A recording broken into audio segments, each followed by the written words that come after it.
Hare Krishna, everyone. A warm welcome back once again to our ever ongoing series on the glories of our beloved Sri Vrindavan Dham.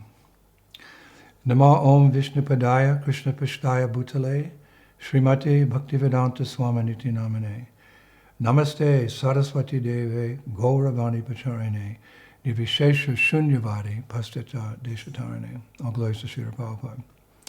So we are continuing with our series on Stimulation for Ecstatic Love, and this will be part 30. And for part 30, we have chosen a very interesting topic, and that is Krishna's clothes. Krishna's clothes. It is a fact that Krishna's clothes can be a stimulus in developing ecstatic love for him. In Nectar of Devotion, chapter 41, Srila Prabhupada writes, sometimes Krishna's different names, forms, paraphernalia, and transcendental qualities provoke fraternal love.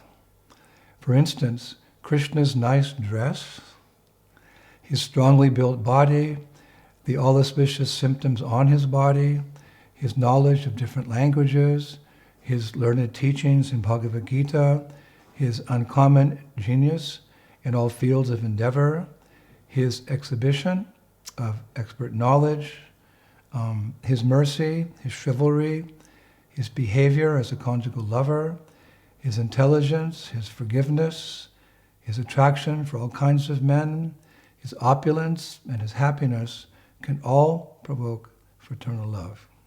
So one of those things was Krishna's dress.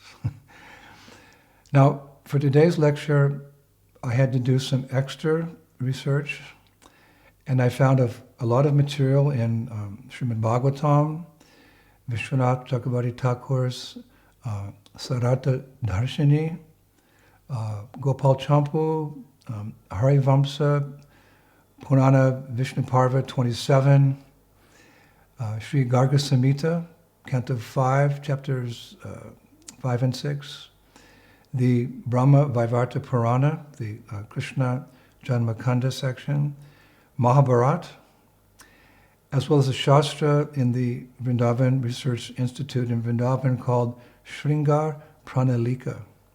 It's a beautiful name. Shringar Pranalika, by a Pustimarg Vaishnav poet whose name was Yogi Gopishwara. Yogi Gopishwara. So let us begin by hearing Maharaj Parikshit's vision of Krishna's clothes as described in Srimad Bhagavatam 1.12.8. There it says that while in the womb of his mother, Tadit Vashanam Achyutam, Maharaj Parikshit saw Krishna wearing a garment of lightning yellow. Then Srimad Bhagavatam 2.2.9, it says that other realized devotees, they see Kadambakin Jalkapi Shanga Vashanam. Krishna's garments are yellowish, like the saffron of a Kadamba flower. And Srimad Bhagavatam 4.30.26 says, Nama Kamalakin Jalka Pishan Kamala Vasheshe. Dear Lord, the garment you have put on is yellowish in color, like the saffron of a lotus flower, but it is not made of anything material. Now, Krishna book, chapter 21, which is entitled The Gopis Attracted by the Flute, gives a very detailed description, how our Krishna dresses in Braj. And I quote, while discussing the transcendental vibration, the gopis also remembered how Krishna dressed, decorated with the peacock feather on his head, just like a dancing actor, and with blue flowers pushed over his ear.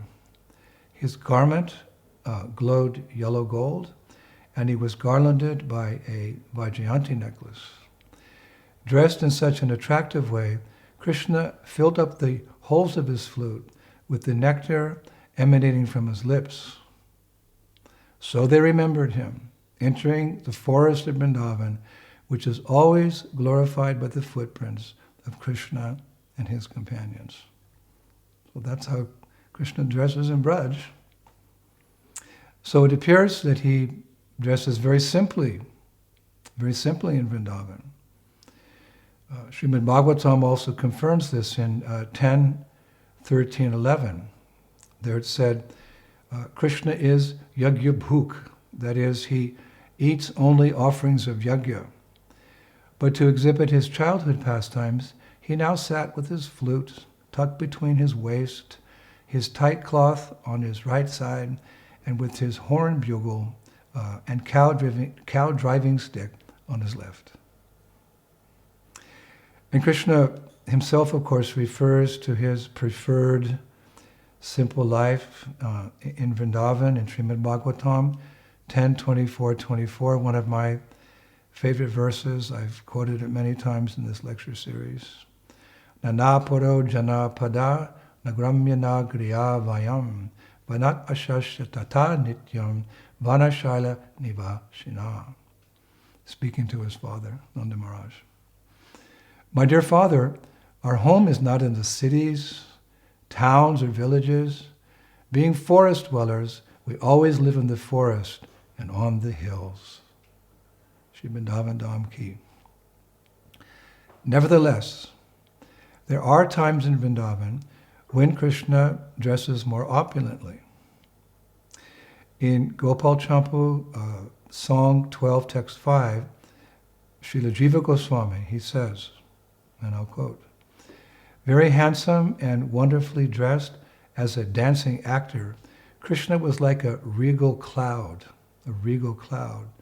come to shower a rain of nectar. So there's regal, implying, royalty. And in Ananta Vrindavan Champu, chapter 14, Kavi Karnapur writes, it's very beautiful, as the rising sun beautified the blue sky with a brilliant light, Krishna got up and dressed gorgeously like a dramatic actor.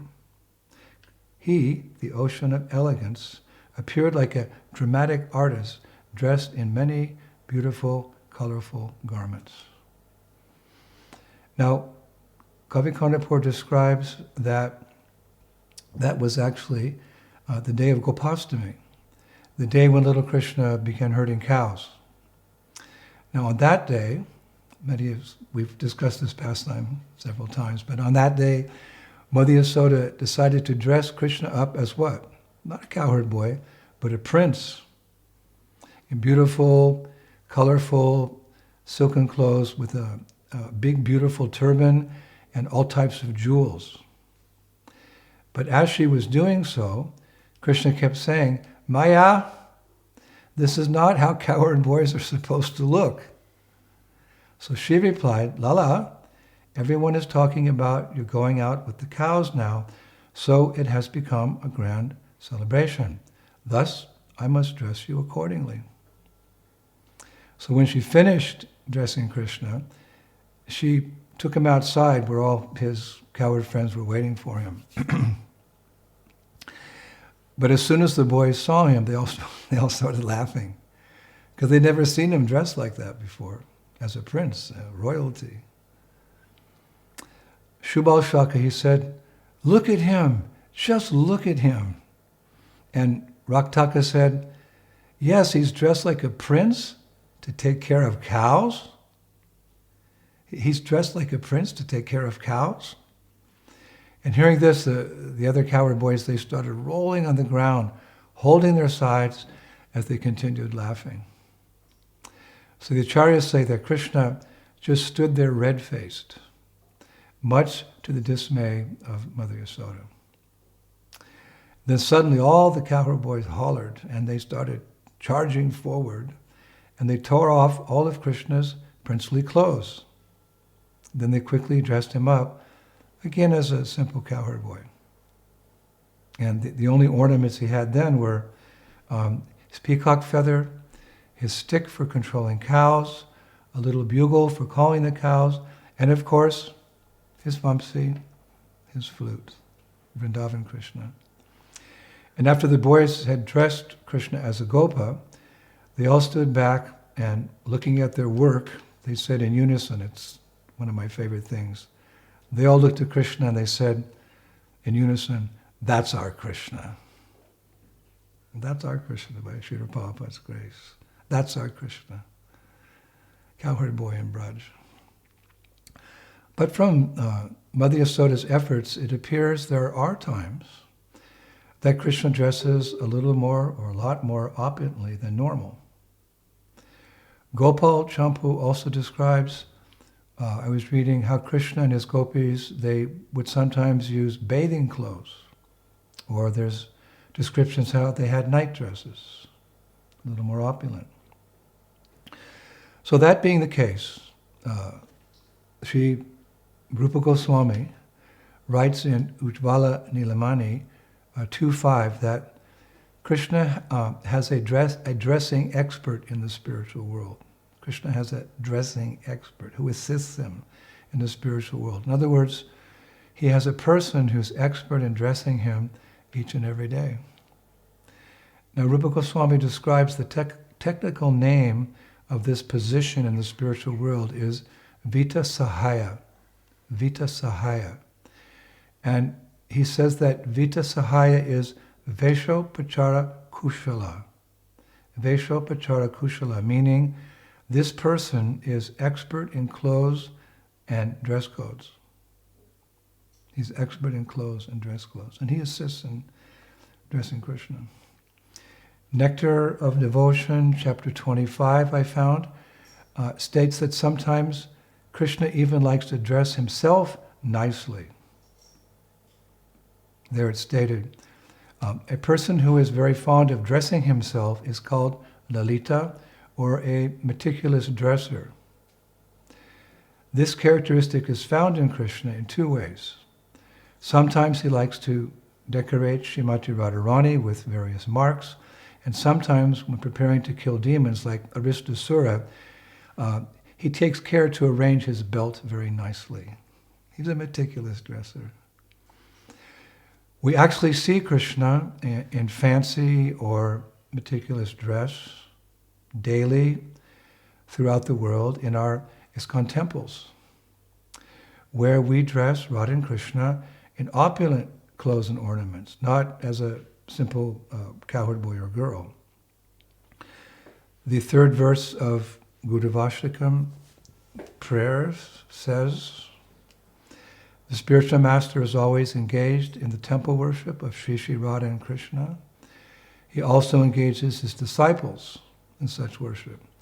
They dress the deities in beautiful clothes and ornaments, cleanse their temple, and perform other similar worship of the Lord. I offer my obeisances unto the lotus feet of such a spiritual master. Now this we do, of course, dress Krishna very opulently to gain a sense of awe and reverence for the Lord, before we can actually appreciate his romantic, loving pastimes in Braj. Just like we read the first 9 cantos of Srimad Bhagavatam to understand who we are and who is God, before going on to the 10th canto where Krishna's pastimes are more intimate in Braj. Now, Shastra describes the times actually in Vrindavan when Krishna dresses more opulently. Therein is described that his clothes come in a variety of colors, fabrics, shapes, and sizes. The Brajbasi poet Surdas describes Krishna's clothes at such times, when he's a little opulent. He describes them as incomprehensible even to the goddess of opulence. Incomprehensible even to the goddess of opulence. Now, we'll move on. The main fabric Krishna dresses in, that his clothes are made of, is described as a special kind of silk called resham, R-E-S-H-A-M, resham. It's described as very shimmery and shiny. Shimmery and shiny, the Acharyas say like that. They compare it to the body of a fish. This resham, this silk, it's smooth like the feathers of a bird, pure like the water of the Ganges, and beautiful like a sheet of stars. Beautiful like a sheet of stars. And it's described hundreds of meters of resham can be pulled through a middle finger-sized gold ring. Very fine, the silk Krishna wears. And such resham silk is so pure that it's not even necessary to wash it before any type of ceremonial use. Now, according to Mitak Ashraya law, it's an old text that deals with the laws actually of inheritance. Therein it's described that the mere exposure of resham to air is sufficient to clean it. The law says that, or this law book says that this silk is literally washed by air. You just take it outside and let the air go through it. It's so pure it's considered washed. It's amazing. Now another type of cloth fabric that Krishna wears is called atlas. It's described, this looks very much like silk. It's not silk, but it looks very much like silk, but it's thicker and heavier and even more shimmery and shinier than silk. Shastra describes it as strong as a thick rod of iron. And oral tradition says that if 100 Mahabalis, meaning fighters, stand on one side, and 100 other Mahabalis stand on the other side and play tug of war with this atlas fabric, the fabric will not break, it won't even tear. You've got 200 warriors pulling on it, it won't even tear. So Krishna wears that. Probably needs it in the forest of Vrindavan with all his wrestling with his friends and going through the forest and taking care of his cows. He uses that fabric. Now another fabric that Krishna wears is known as jal, J-A-A-L. Jal literally means net, or it can mean like a thin fabric that one can actually see through. I was reading that it's also known as achadhani. And women used to cover their face with it in Vedic times. And I tried to find out how Krishna wears it, but there was no detail. It just says, Krishna wears this cloth in many different ways. A lot of details here, but for those of you who are design dresses for the deities, etc., this must be fascinating. Now another type of cloth or fabric that Krishna wears is known as zari, Z-A-R-I. And this zari, it's a golden and silver-colored fabric, which is woven actually by metallic threads, made from 24-karat gold and silver.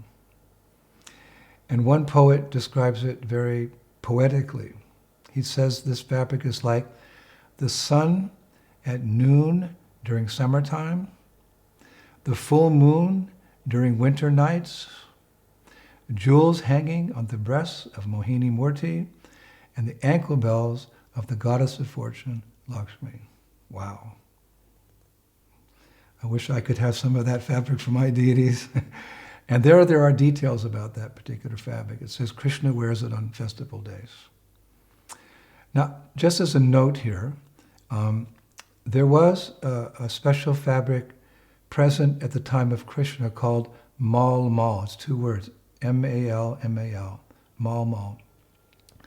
Now, I didn't find any reference that Krishna actually wore this fabric, but the Mahabharata mentions mal amongst gifts received by King Yudhisthira. He would receive gifts of this precious fabric, mal. So it was there during Krishna's pastimes. So I was curious. I did a little bit more research on it, and I found out that mal was made by weaving extremely fine cotton thread.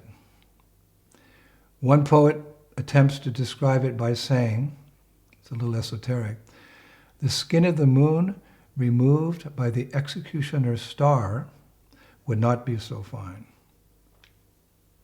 Subtle. The skin of the moon removed by the executioner's star would not be so fine as this particular fabric. And it's written that 100 yards of mal fabric can pass through the eye of a needle. However, the point of the needle can hardly pierce it. Whew. It's also described, it is so light and transparent that it looks as if one who wears it has no dress on at all, but has simply smeared his body with pure water. How we love the poets of Braj. Now, because I did a lot of research, I stayed up all night, books from the 2nd century state that Malmal fabric barely hid the modesty of those who wore it. And the 7th century Sanskrit writer Bhanabhatta, we quoted him a few times a couple of years ago, Bhanabhatta, he mentions in his works that the royal robes of the Emperor Harsha were made from Malmal fabric. So it was there some hundreds of years ago, but word is gone. He writes that Malmal fabric feels like, when you wear it, it feels like it's woven by the wind. When you wore that fabric, Malmal fabric, it felt like it was woven by the wind. Hare Krishna. So again, there's no mention that Krishna wore this fabric, but it was used by others during his time on earth. However, there's ample information of the colors of the fabrics that Krishna wears. You know, in the West, we see so many people, they're wearing black, they're wearing gray, they're wearing brown, they're wearing dark green, purples, but life is very joyful in Braj. So people, the Brajavasis, very colorful dress they wear. Like we see also now sometimes in Rajasthan. If you've been to Rajasthan, the ladies, very beautiful, colorful clothes. So it's described that according to the date, the occasion, the weather, and the nakshatra, meaning the astrological details, the days of the weeks, the mood, etc. In that regard, fabrics were carefully chosen for Krishna. They didn't just go and purchase them. They purchased them on a particular auspicious day of the week. The mood of the seller was important. Different astrological details were there. Everything was done very carefully. And these clothes were very, very colorful. And it's interesting, these colors were made using various natural pigments, natural dyes. It's very interesting, actually. I'll describe to you the various pigments that were used in Krishna's clothes 5,000 years ago. So blood red colored pigments, meaning the dyes, that color is called Kushumbi color, blood red, were made from powdered rubies and beetroot. Light pink pigments, or dyes, gulabi color, were made from roses for Krishna's clothes. Deep red pigments, sarangi color, were made from red vermilion powder. Red pigments, lal color, were made from flowers of guruhala and gunja. I do not know what is guruhala or gunja, but they got the red dye for Krishna's clothes. Blue pigments, nila color, were made from blue shells. Yellow pigments, pila color, were made from turmeric rocks. Turmeric rocks. Saffron pigments, keshari color, were made from the saffron paste that comes from Kashmir. Deep yellow pigments, amarasi color, were made from the paste of mango fruits. Wow, you can get a dye from mango fruits. Light yellow pigments, chandani color. Light yellow is called chandani. Were made from sandalwood paste. Black pigments, sham color, were made from coryllium and various incense oils. This is so fascinating. Someone should try to revive this means of getting dye or pigments, like the Brajbasis did for Krishna. Light black pigments, meaning gray or dumil color, were made from the smoke of aguru wood. Green pigments, hara color, were made from the green leaves of poisonless trees. So the trees weren't poisonous. Deep green pigments, gambhir hari yala color, were made from the paste of dark green leaves of poisonous plants. Light green pigments, harit color, were made from lime and the leaves from various kinds of plants, and turquoise pigments. Turquoise pigments. Turquoise described as pirosy color, pirosy, were made from turquoise gem powder. The dye was made from turquoise gem powder. Wow. Actually, there are many, many other colors mentioned, but we don't have much time, but it's really interesting, isn't it? Actually, other different dyes I was reading were made by grinding stones from selected mountains and mixing it with different types of algae. These sciences are all lost, but this is our tradition. Someone can revive it, please. Now, at this point, we can discuss the different types of clothes that Krishna wears. The Pushti Marg Vaishnava poet Yogi Gopeshwar writes in his book Shringar Pranalika. I saw it in the Vrindavan Research Institute. Beautiful poetry there about Braj. So he writes in his Shringar Pranalika that Krishna's undergarments are known as Taniya, Kopina, Lagota, and Angavastra. No details are given, but his undergarments are known as Taniya, Kopina, Lagota, and Angavastra. Just to say those names, you feel purified. And these were made from black threads that connect a triangular piece of white cloth on one side with a rectangular piece of cloth on the back side. Now, those of you who make deity dresses, you keep tuned in here. And these garments came in two different colors, white in the summer and red in the winter. Then our poet writes that there are various clothes that Krishna wears below his stomach. They're called jama, or pants, or pajama, loose pants. Or sometimes I read they're called sutana. And the sutana pants specifically, they're pants that are tied at the bottom. Then the poet describes Krishna wears a dhoti tied around his waist, or a malakacha. Malakacha is a type of unstitched cloth which is worn like a dhoti above the knees while wrestling. So Krishna would use this particular unsewn garment when he would wrestle in the sands of Ramanredi with his friends.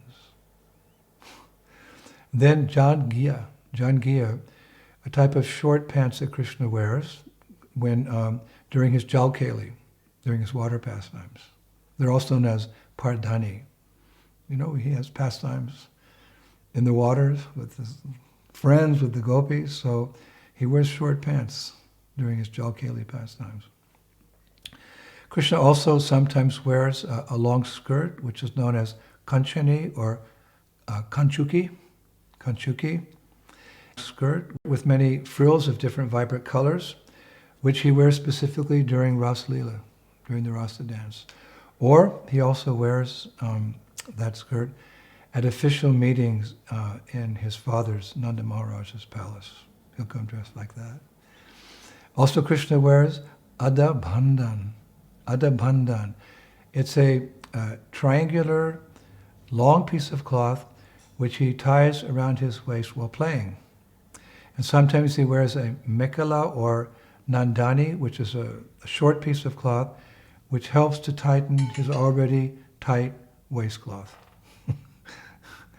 Some extra tightness there. A mekhala or nandani. Then there are various types of clothes Krishna wears below his neck. One is a shirt called takuchi-ha. It almost sounds Japanese. Takuchi-ha, which is a sleeveless shirt. And then there's a piece of cloth, it's described something like a shawl with a border known as uparena that Krishna wears. And there's a similar kind of shawl, it's called a patka.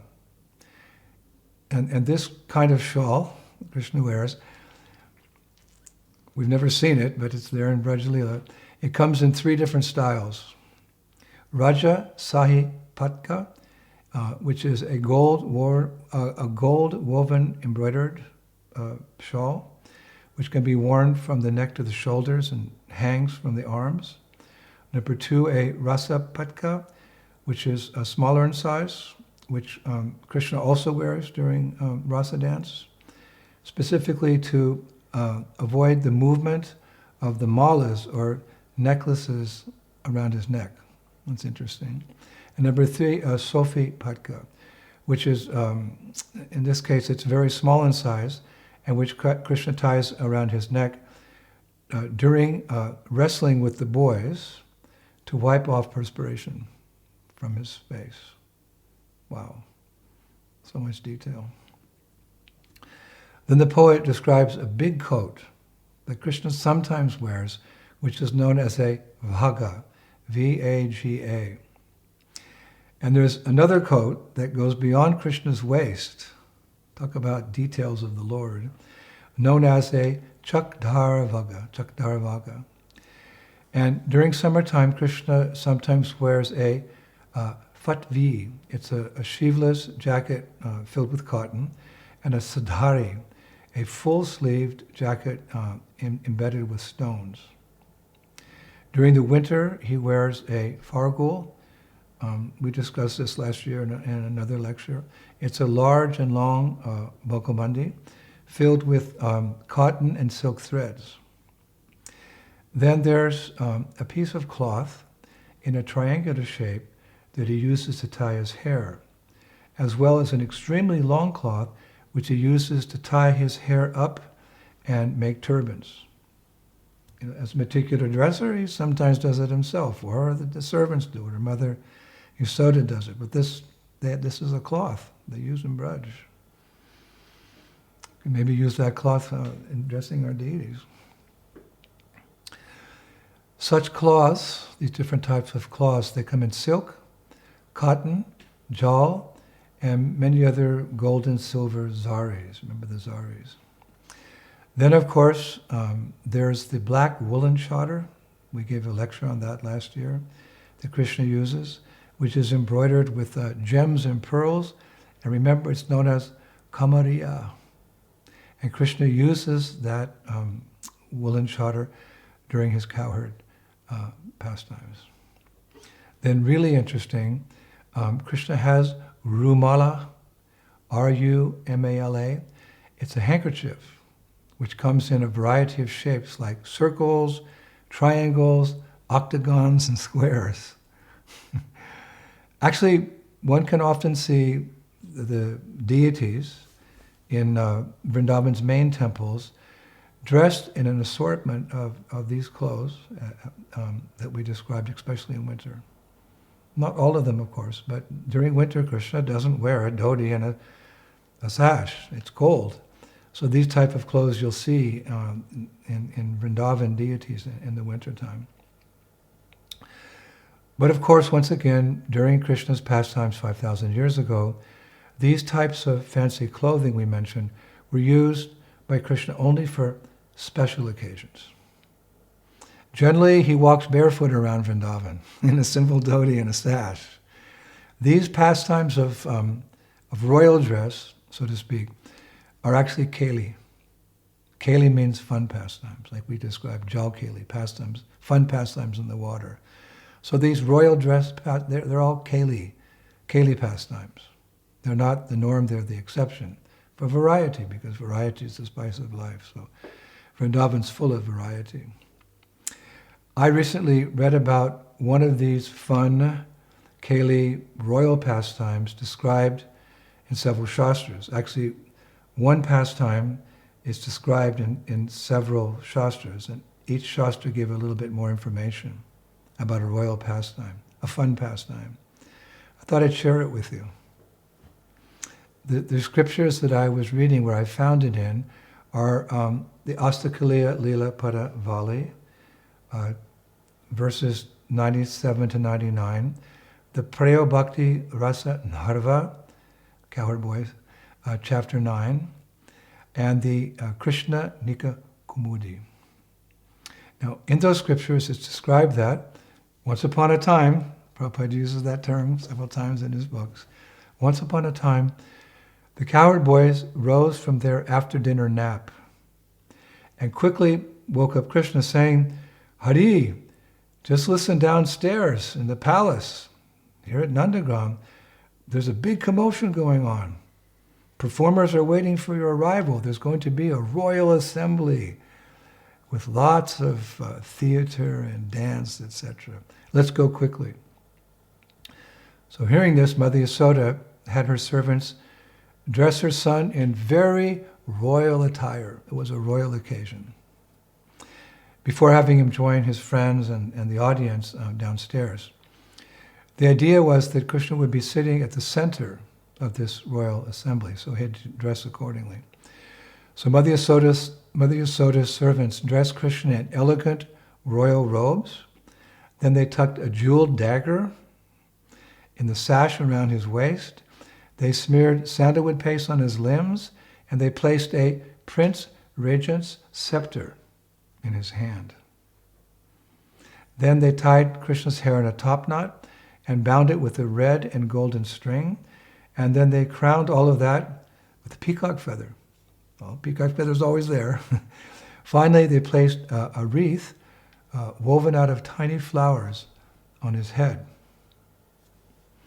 And then a special class of servant boys adorned Krishna with the following: flashing earrings, a precious pearl nose ring, a diamond choker, a jeweled locket, and assorted strings of giant pearls,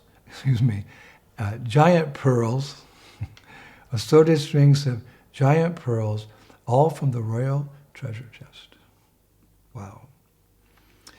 But by this time, being dressed with all these opulent things, Krishna was getting restless to meet his friends, those scriptures describe. And he wanted to join the fun below. So Mother Yasoda, she opened the door of his room and invited the cowherd boys to escort Krishna to these royal festivities downstairs. So flanked by friends and servants, Krishna held Balaram's hand as he entered this royal assembly. It's described looking like the moon rising in the sky along with influential planets. I love that. Krishna looked like the moon rising in the sky along with influential planets. And there Nanda Maharaj, who was also dressed in royal clothes, he was sitting on a large throne. So it's described both Krishna and Balaram joined him, sitting on either side of him. Then Krishna and Balaram, they joined their palms and they very humbly offered respects to their elders. And the throne itself was surrounded by silk carpets, I was reading, upon which Krishna's friends took their seats in two groups. Subal, Arjun, and their friends sat on the right side, while, I have to remember, Sridham, Shudam, and their friends, they sat on the left. And stout, very strong servants, they held lamps aloft, while brahmanas who were present, they recited auspicious invocations to inaugurate the evening's royal entertainment. And it's described row upon row of expert musicians played musical instruments and beat drums, and that the townspeople, the Brajabasis, the village people, quickly filled the royal court. But no matter how many guests arrived, mysteriously, mystically, there was still space to accommodate them all. Now in Vrindavan we read there's just how many, it's unlimited living entities. Brajabasis live there. But by Krishna's mystic power, there was always space to accommodate everyone who came for the fun pastime. And it's written that every guest, from his or her particular vantage point, could see Krishna. Wow. Although it's very crowded, people are here, there, and everywhere. By Krishna's arrangement, everyone could see Krishna. And also that with so many devotees gathered together in such a close space, and with all of them lovingly chanting Krishna's names, so much bliss was generated that people wondered if entertainment was even necessary to enjoy the evening. Lots of entertainment was planned, but the Brajbasis were very happy just sitting so close to Krishna, all together chanting his holy names. Hare Krishna, Krishna Krishna, Hare Hare, Hare Rama, Rama Rama, Hare Hare. And so should we, when we're in our temples or our namhatas or wherever we are, with our friends, with devotees, chanting Hare Krishna, we're perfectly happy. We don't need any other type of entertainment. Hare Krishna. But again, these are just fun pastimes. And in all seriousness, the residents of Vrindavan, they like to see Krishna dressed in simple cowherd clothes. Right? The fun pastimes are there, but they like to see Krishna not as God in awe and reverence, Aishwarya Bhav. They like to see Krishna as an innocent cowherd boy, wherein they can relate to him as an intimate servant, a friend, or in the mood of him being their son, or as conjugal rasa, as a cowherd girl. Like to see Krishna like that. This we can understand from Srimati Radharani, who met Krishna dressed as a king at Kurukshetra. There was a time that the Brajavasis went to meet Krishna at Kurukshetra. And seeing Krishna as the king, Srimati Radharani, she spoke these famous words to Krishna. As found in Chaitanya Charitamrita, Madhya Lila, chapter 13, verses 129 to 131. It's written as such. Shri Radha's speaking to her beloved Krishna. My dear Krishna, here at Kurukshetra, you were dressed like a royal prince, accompanied by great warriors. But in Vrindavan, you appeared just like an ordinary cowherd boy, accompanied only by your beautiful flute. Here there is not even a drop of the ocean of transcendental happiness that I enjoyed with you in Vrindavan. I therefore request you, please come back to Vrindavan and enjoy pastimes with me. If you do so, my ambition will be fulfilled. Hare Krishna. Perfect way to end the class. Words from the mouth of Srimati Radharani. Thank you, everyone. What more can I say? Next week we'll speak about Vrindavaneshwari Srimati Radharani's clothes. So I'm looking forward to that, and I'm sure you are as well. So Hare Krishna, thank you so much. See you next Friday. Shri Shri Gaur Nitai ki, Shri Shri Krishna Balaram ki, Shri Shri Radha Shama Sundar ki, Vrindavaneshwari Srimati Radharani ki, Mayapur Dham ki, Shri Shri Gaur Nitai ki, Shri Krishna Sankirtan Yajna ki, back home, back to Godhead ki, take the whole creation with us by Srila Prabhupada's mercy, back home, back to Godhead ki. Nitai Gaur Premanandi, Jai Jai Sri Radhe Shyam. Glories to Prabhupada, the revealer